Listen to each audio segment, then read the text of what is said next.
नमस्कार। एक बार फिर से बहुत बहुत स्वागत है आप सभी का परीक्षा वर्ल्ड के इस यूट्यूब चैनल में।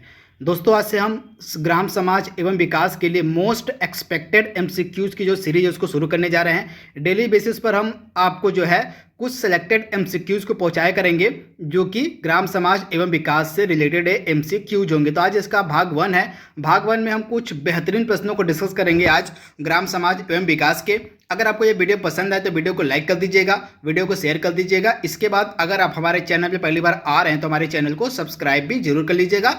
इसके अलावा आप कमेंट बॉक्स में बताइए कि आपको जो यह सीरीज है मोस्ट एक्सपेक्टेड क्वेश्चंस की ग्राम समाज एवं विकास की कैसी लगी, तो इसको कमेंट बॉक्स में बताना जरूर बताइएगा इसको। तो चलिए आज के सेशन को शुरू करते हैं। तो पहला इंपॉर्टेंट प्रश्न आपकी स्क्रीन पर है। 100% आपके एग्जाम में ये दोनों प्रश्न देखने को मिल सकते हैं। तो पहला प्रश्न क्या कह रहा है हमारा, शाहजहानी जरीब की कुल लंबाई कितनी होती है, आपसे पूछा जा रहा है। काफी इंपॉर्टेंट प्रश्न यह है। तो शाहजहानी जरीब की कुल लंबाई कितनी होती है, तो आप ध्यान दीजिएगा। शाहजहानी जरीब की कुल लंबाई होती है 165 फीट, यानी कि ऑप्शन जो आपका बी है बिल्कुल सही हो जाएगा, 165 फीट। अगला प्रश्न यहां पे हमारा है, मीट्रिक जरीब में कड़ियों की कुल संख्या कितनी होती है। काफी इंपॉर्टेंट ये प्रश्न है। तो जो मीट्रिक जरीब होती है इसमें कुल जो कड़ियां होती हैं उनकी संख्या होती है 100, यानी कि ऑप्शन जो आपका ए है बिल्कुल सही हो जाएगा, 100 कड़ियां होती हैं। अगला प्रश्न यहां पे हमारा है, वित्त वर्ष 2021-22 के बजट में मनरेगा के लिए कुल कितनी राशि का प्रावधान किया गया, इसको आपको बताना। यह भी मोस्ट एक्सपेक्टेड प्रश्न आपके एग्जाम के लिए है। तो वित्त वर्ष 2020-21 का जो बजट पेश किया गया, इस बजट में जो है मनरेगा के लिए जो है 73,000 करोड़ रुपए का प्रावधान किया गया, यानी कि ऑप्शन जो आपका सी है बिल्कुल सही हो जाएगा।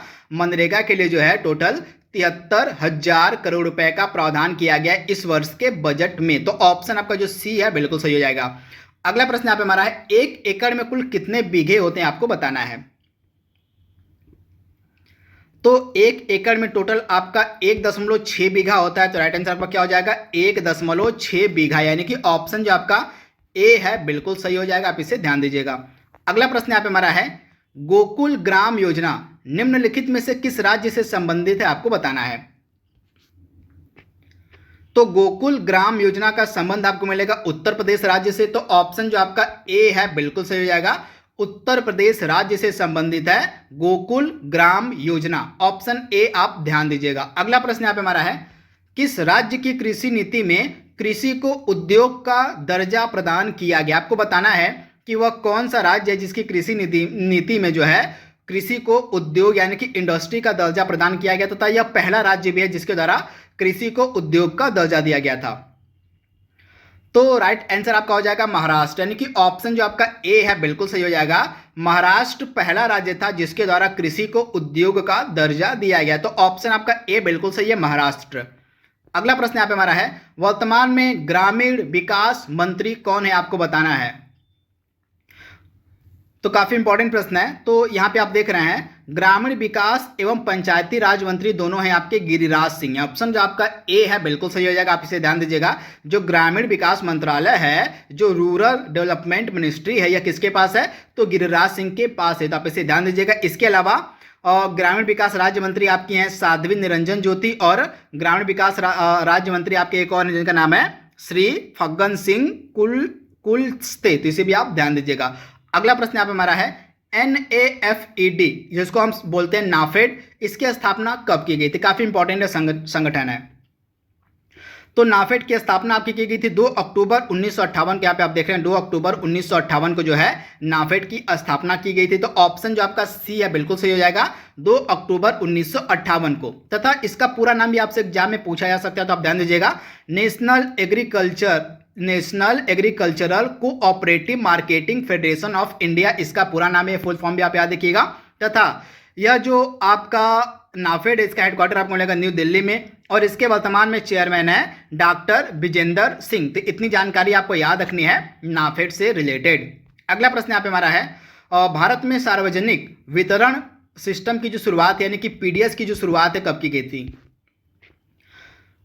तो इस प्रश्न का राइट आंसर हमारा क्या हो जाएगा, 1947, यानी कि 1947 में जो है पीडीएस यानी कि सार्वजनिक वितरण प्रणाली की जो शुरुआत है इसकी जो शुरुआत है पब्लिक डिस्ट्रीब्यूशन सिस्टम की जो शुरुआत की गई थी 1947 में। तो ऑप्शन सी आपका बिल्कुल सही है। अगला प्रश्न यहाँ पे हमारा है, कृषि में युग्म पैदावार का क्या आशय होता है, आपको बताना है। तो इस प्रश्न का हमारा राइट आंसर क्या हो जाएगा, कृषि में युग्म पैदावार का आशय क्या होता है। तो आप ध्यान दीजिएगा, कृषि में युग्म पैदावार का आशय होता है विभिन्न मौसमों पर दो फसल से, यानी कि ऑप्शन आपका जो ए है बिल्कुल सही हो जाएगा, विभिन्न मौसमों पर दो फसल से। तो आप इसे ध्यान दीजिएगा। दोस्तों मैं आपको बता दूं, लेखपाल की हमने सीरीज स्टार्ट की हुई है एक प्रीवियस ईयर क्वेश्चंस की। डेली बेसिस पर हम डिफरेंट सब्जेक्ट के जो प्रीवियस ईयर क्वेश्चन पूछे गए यूपी ट्रिपल एससी की परीक्षाओं में, उसको भी हम आप तक पहुंचाते हैं। उसकी जो सेपरेट प्लेलिस्ट है उसको भी मैंने बना दी है। तो वो जो प्रीवियस ईयर क्वेश्चंस की सीरीज है उसको आप जरूर देखा करिए, क्योंकि जो मैक्सिमम प्रश्न आपके एग्जाम में जो लेखपाल की परीक्षा होने वाली है उसमें जो मैक्सिमम प्रश्न है आपके प्रीवियस ईयर क्वेश्चन से पूछे जाएंगे। तो प्रीवियस ईयर की जो हमारी सीरीज है उसको फॉलो जरूर कर लीजिएगा आप। इसके बाद अगला प्रश्न यहाँ पे हमारा है, देख लीजिए, और मनरेगा किस मंत्रालय के अधीन आता है, आपको बताना है। तो मनरेगा जो है आपका, यह किस मंत्रालय के अधीन आता है। तो ग्रामीण विकास मंत्रालय के अधीन आता है आपका मनरेगा। ऑप्शन जो आपका बी है बिल्कुल सही हो जाएगा, ग्रामीण विकास मंत्रालय के अधीन आता है मनरेगा। आपको कमेंट बॉक्स में बताना है कि जो मनरेगा है इसकी जो स्थापना है किस एक्ट के तहत की गई थी, आपको बताना है किस एक्ट के तहत जो है मनरेगा की स्थापना की गई थी। अगला प्रश्न यहाँ पे हमारा है, देख लीजिए, स्कीम से रिलेटेड है, स्कीम के प्रश्न भी आपके एग्जाम में पूछे जाएंगे। प्रधानमंत्री किसान मान धन योजना के अंतर्गत किसानों को 60 वर्ष की आयु पूरी होने पर कितने रुपए की मासिक पेंशन दी जाएगी, आपको बताना है। तो आप ध्यान दीजिएगा, किसान मान धन योजना के अंतर्गत किसानों को 60 वर्ष की आयु पूरी होने पर 3,000 रुपए की मासिक पेंशन दी जाएगी। तो ऑप्शन आपका सी बिल्कुल सही हो जाएगा, 3,000 रुपए की मासिक पेंशन किसानों को दी जाएगी 60 वर्ष की आयु पूरी होने पर। तो ऑप्शन आपका सी बिल्कुल सही है, 3,000 रुपए। इस स्कीम का मैंने यहाँ पे पिक्चर पे अपलोड किया हुआ है, यहाँ पे आप देख रहे हैं। यह जो स्कीम है 60 वर्ष की आयु पूरी होने पर लघु एवं सीमांत किसानों को 3,000 रुपए की मासिक पेंशन देगी। इसके लिए एलिजिबल कौन है, 18 वर्ष से लेकर 40 वर्ष तक के जो भी किसान होंगे वो इसके लिए एलिजिबल हैं, तथा वे मासिक इस योजना के अंतर्गत कितना निवेश कर सकते हैं।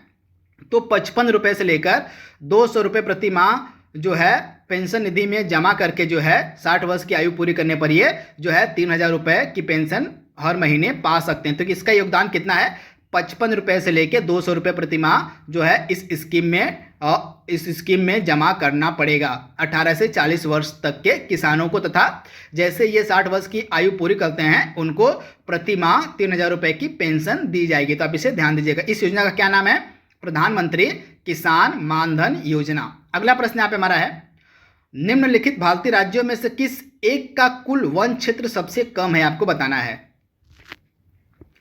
तो भारतीय राज्यों में सबसे कम जो वन क्षेत्र है आपको मिलेगा हरियाणा में। तो आप इसे याद रखिएगा, हरियाणा में सबसे कम वन क्षेत्र मिलेगा। टोटल फॉरेस्ट जो एरिया हरियाणा का वो सबसे कम है भारत में। और सबसे ज़्यादा एरिया के मामले में जो फॉरेस्ट है किस राज्य में है, तो मध्य प्रदेश में जो है फॉरेस्ट की संख्या सबसे ज़्यादा है। तो इसे भी आप ध्यान दीजिएगा। एरिया वाइज यहाँ पे बात हो रही है। अगर प्रतिशत की बात हो तो परसेंटेज में आपका हो जाता है मिजोरम। परसेंटेज में जो सबसे ज़्यादा वन है आपको मिलेगी मिजोरम में। वहीं अगर हम एरिया की बात करें तो एरिया में आपका हो जाएगा मध्य प्रदेश। और सबसे कम जो वन क्षेत्र है वो आपको मिलेगा हरियाणा में। अगला प्रश्न यहाँ पे हमारा है, संसार का सर्वाधिक सब्जी उत्पादक राज्य कौन, मतलब यहाँ पे राज्य नहीं राष्ट्र होगा, देश होगा, कौन सा है, सबसे ज़्यादा सब्जी का उत्पादन कौन सा देश करता है।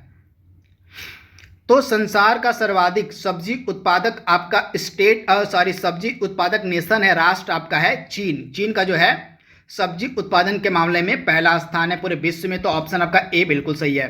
अगला प्रश्न यहाँ पे हमारा है, भारतीय किसानों की वित्तीय आवश्यकता की पूर्ति हेतु अल्पकालीन ऋण कितनी अवधि के लिए प्रदान किया जाता है, आपको बताना है।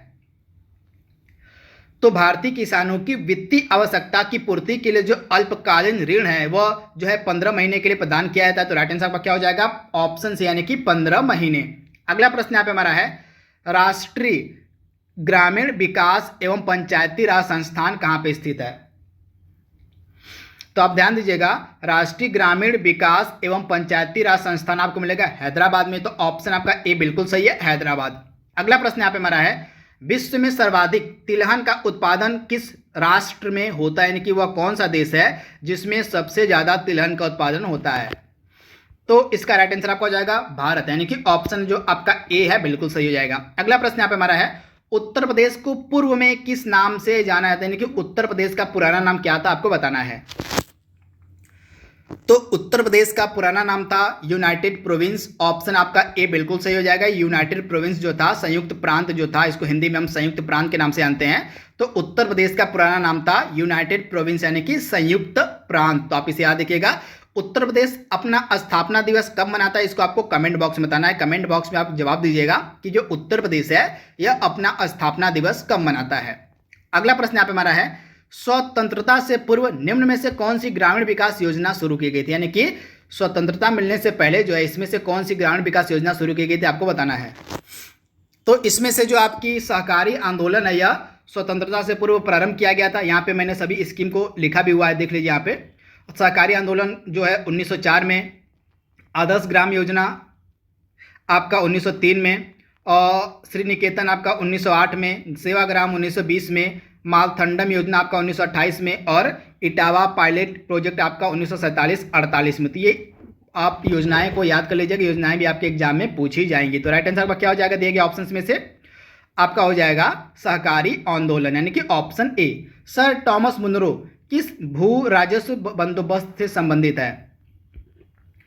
तो जो रैयतवाड़ी व्यवस्था थी, जो रैयतवाड़ी बंदोबस्त था, इसकी जो शुरुआत की गई थी सर टॉमस मुनरो के द्वारा। तो इसे आप याद रखिएगा, वेरी वेरी इंपॉर्टेंट। वही अस्थायी बंदोबस्त की शुरुआत की गई थी लॉर्ड कॉर्नवालिस के द्वारा। अगला प्रश्न यहाँ पे हमारा है, तो इसको मैंने अपलोड बता दिया, आप इसे देख लीजिएगा। अगला प्रश्न है हमारा, उत्तर प्रदेश में भाभर की तंग पट्टी कहाँ पाई जाती है आपको बताना है।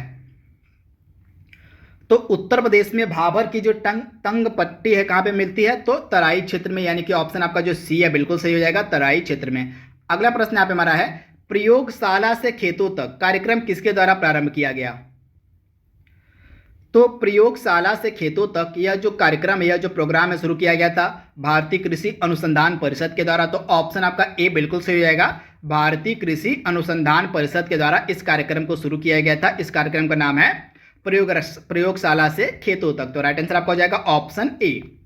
अगला प्रश्न यहाँ पे हमारा है, कौन सी कृषि पद्धति 21वीं सदी की कृषि हेतु आवश्यकता मानी जाती है। जल्दी से इसका जवाब दीजिए आप।